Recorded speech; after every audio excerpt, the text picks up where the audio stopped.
Proklamasi. Kami, bangsa Indonesia, dengan ini menyatakan kemerdekaan Indonesia.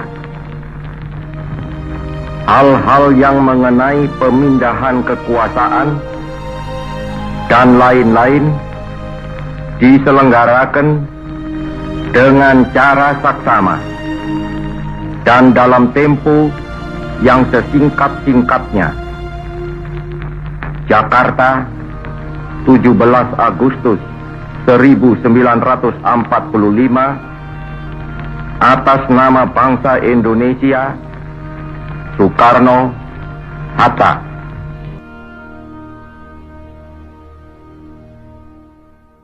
Merdeka! Indonesia merdeka!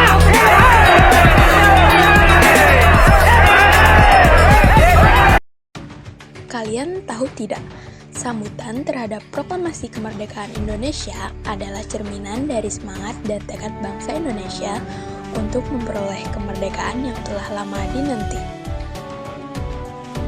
Peristiwa proklamasi pada 17 Agustus 1945 telah menggugah seluruh rakyat Indonesia untuk merayakan dan mendukung kemerdekaan yang baru saja diumumkan.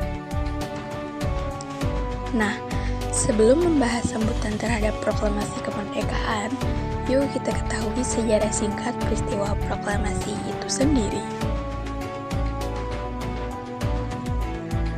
Perumusan teks proklamasi dilakukan di Rumah Laksamana Tadasi Maeda di Jalan Imam Bonjol nomor 1, Jakarta.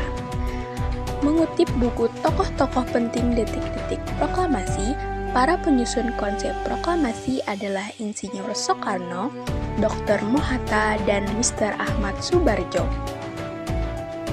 Sedangkan teks proklamasi sendiri dibacakan di Jalan Pegangsaan Timur nomor 56, Jakarta, yang menjadi saksi bisu dari pengumuman kemerdekaan Indonesia. Soekarno sebagai pemimpin membacakan teks proklamasi yang membebaskan Indonesia dari penjajahan.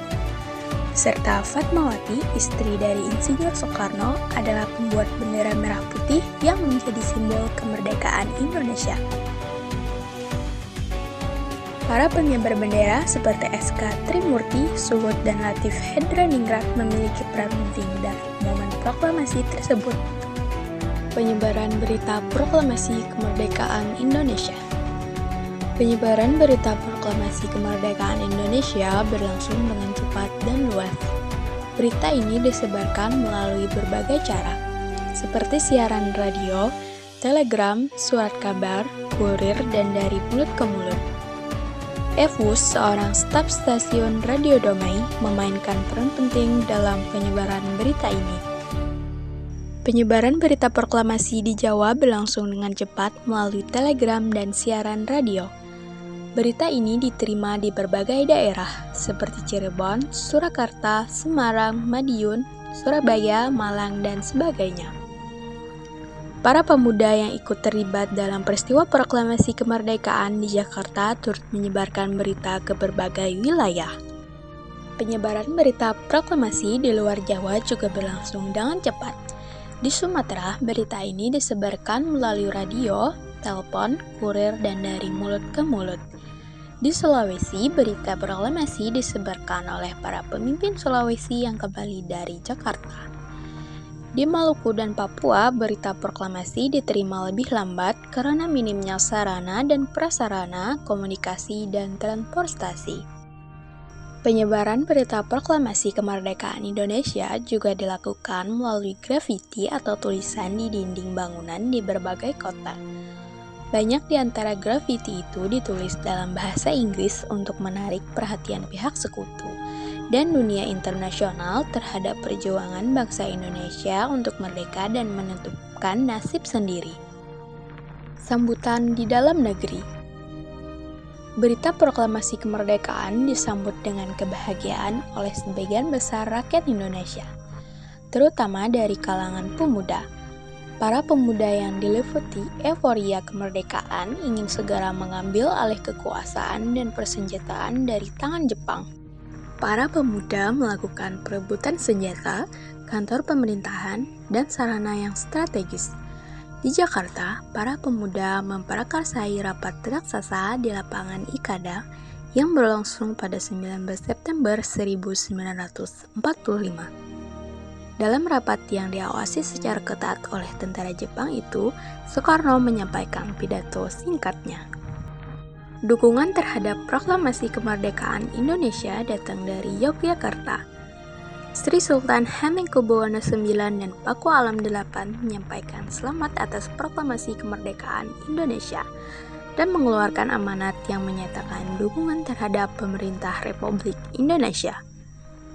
Respon dukungan terhadap proklamasi kemerdekaan Indonesia juga diwujudkan dalam bentuk pembentukan Komite Nasional Indonesia atau KNI daerah di berbagai wilayah.